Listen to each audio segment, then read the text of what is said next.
à tous, bienvenue dans votre journal de TLT. Dans les titres de l'actualité de ce jeudi 4 juin, au collège Bellefontaine, la mobilisation des enseignants se poursuit autour des 5 professeurs sanctionnés par le rectorat. On partira ensuite sous terre à la découverte d'une partie invisible de la ville de Toulouse, à savoir les égouts. Vous allez le voir, les rats ne sont pas légion dans le réseau pluvial de la Ville Rose.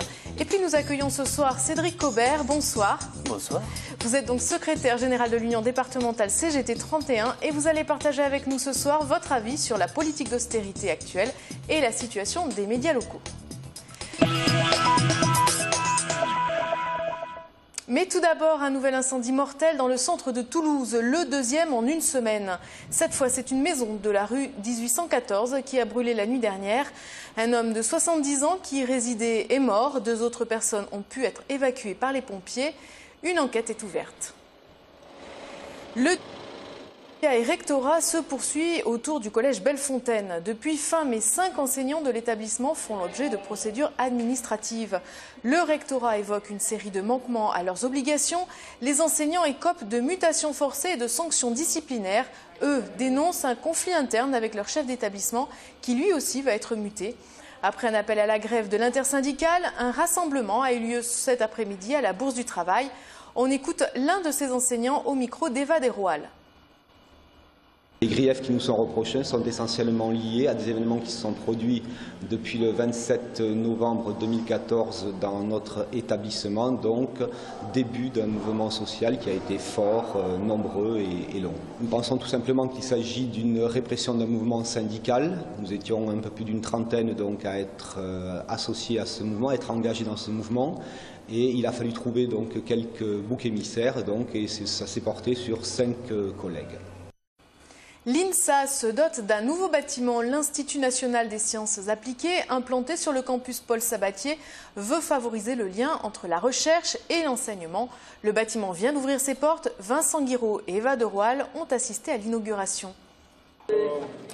Depuis le début de la semaine, les chercheurs du laboratoire de physique et chimie des nano-objets peuvent profiter de leur nouveau bâtiment. D'une surface de 850 m², le laboratoire a été inauguré en présence de nombreuses personnalités du monde scientifique. Nous avions des équipements qui étaient convenables, mais qui nécessitaient, si l'on voulait être à la fois meilleur niveau international, mais aussi des interlocuteurs crédibles vis-à-vis du monde économique, d'avoir un nouveau bâtiment avec des équipements à la pointe de la recherche à l'état de l'art international. Les 80 chercheurs travaillant eux quotidiennement dans ce laboratoire se disaient heureux de pouvoir profiter dès à présent d'un tel outil de travail. Pour nous, c'est une double opportunité, d'abord d'avoir un confort de travail qui va être nettement supérieur par rapport à ce qu'on avait auparavant, puisqu'on était dans des locaux très restreint, mais surtout ce qui va simplement nous permettre, c'est de développer des nouvelles expériences et d'avoir des nouvelles avancées sur l'étude de nos travaux, donc en particulier sur le magnétisme de nanoparticules. On est dans la nouvelle salle de chimie du laboratoire, là, donc c'est 120 m², avec 12 Sorbonne voilà, et 2 boîtes à gants. Ça va vous permettre de produire de nombreuses particules et de développer des projets en collaboration avec la médecine, en collaboration avec la physique, en collaboration avec les matériaux. Donc ça permet vraiment d'étendre nos capacités de recherche, si vous voulez. Le projet, soutenu par le CNRS et l'université Paul Sabatier, va permettre à la région Midi-Pyrénées de continuer à investir massivement dans la recherche scientifique. Avec plus de 20 millions d'euros par an, la région utilise actuellement 5% de son PIB dans le secteur de la recherche et du développement. Dans la Grande Vadrouille, ils fournissent un échappatoire à Bourville, Louis de Funès et leurs acolytes sous Paris. À Toulouse, les égouts forment une véritable ville souterraine. C'est une visite insolite dans le cadre de la Semaine européenne du développement durable que proposait Toulouse Métropole. Je vous propose de descendre sous le boulevard Lascrosse avec Alain Sorat. Sous une plaque d'égout du boulevard Lascrosse, on découvre une immense galerie de briques, une infime partie des 170 km de réseau dit visitable. Construit au XVIIIe et XIXe siècle, l'ouvrage mesure à cet endroit près de 2,50 m de large et autant de haut. Depuis l'après-guerre, Toulouse dispose d'un réseau dit séparatif. Seules les eaux de pluie et de ruissellement passent ici. Et ce réseau va directement aussi à la Garonne, ce qui est un atout par rapport à la fiabilité du fonctionnement de la station d'épuration. mais aussi une contrainte par rapport à tout ce qui peut être rejeté directement à la Garonne. Briques, agglomérats, béton, l'ouvrage a évolué au fil du temps et s'est enrichi d'une cunette centrale pour faciliter l'écoulement des eaux et le nettoyage. C'est ce qu'on voit. L'écoulement aujourd'hui par temps sec, il fait beau dehors, se limite à 40 cm, un demi-tuyau de 40 cm. Ce qui permet d'accélérer et de faire un autocurage continu de l'ouvrage. La section doit être complètement libre lorsqu'il pleut, parce que lorsqu'il pleut, cet ouvrage-là, en moins d'une heure, moins d'une demi-heure même, est quasiment plein. 800 mètres plus loin, on arrive au siphon qui passe sous le canal de Brienne. C'est énorme, mais à chaque fois qu'on le voit, on trouve ça énorme. Le manque de civisme en fait des Toulousains. Voilà. Les bouteilles, les poches, les sacs poubelles qu'on retrouve dans nos égouts et on les nettoie avec des techniciens qui descendent dans le réseau suivant les endroits, tous les 2 ans, 3 ans, 4 ans. Voilà. Tout ce qui est jeté dans la rue à Toulouse se retrouve dans la Garonne. À cet endroit, c'est 1 tonne de déchets qui est remontée à chaque nettoyage tous les 6 mois. Actuellement, des travaux sont en cours entre la place Jeanne d'Arc et le métro Compense-Caffarelli et le nettoyage complet devrait prendre fin avant le mois de juillet. Et je me tourne maintenant vers notre invité, Cédric Cobert. Je le rappelle, vous êtes secrétaire général de l'Union départementale CGT 31. Alors pour commencer avec la politique d'austérité, vous ne manquez pas de travail, vous menez une campagne salaire. Quelle est la situation localement parlant? Localement parlant, la Haute-Garonne, les salariés de Haute-Garonne connaissent des difficultés en termes de salaire comme tous les autres. Les fins de mois sont de plus en plus dures, elles commencent de plus en plus tôt. Les textos de la banque, tout le monde connaît ça, arrivent de plus en plus tôt en fin de mois. Et donc la CGT réagit très fortement. Nous avons une campagne nationale salaire depuis 15 jours qui est lancée avec une carte pétition. On est aujourd'hui à 1800 signatures de carte pétition dans le département. On compte atteindre 3, 4, 5 000 signatures dans le département et plus de 100 000 dans toute la France. Donc voilà où on en est aujourd'hui sur les salaires. Vous me parliez d'une journée d'action également? Avec un point d'orgue, une journée d'action qu'on annonce d'ores et déjà, qui aura lieu le 25 juin avec grève et manifestation, une journée nationale interprofessionnelle, aussi bien pour le public que pour le privé, parce que cette question des salaires est aujourd'hui quelque chose qui est unanimement partagé par tous les salariés et sur lequel nous avons besoin de réagir très fortement et qui préparera aussi une rentrée sociale à l'offensive.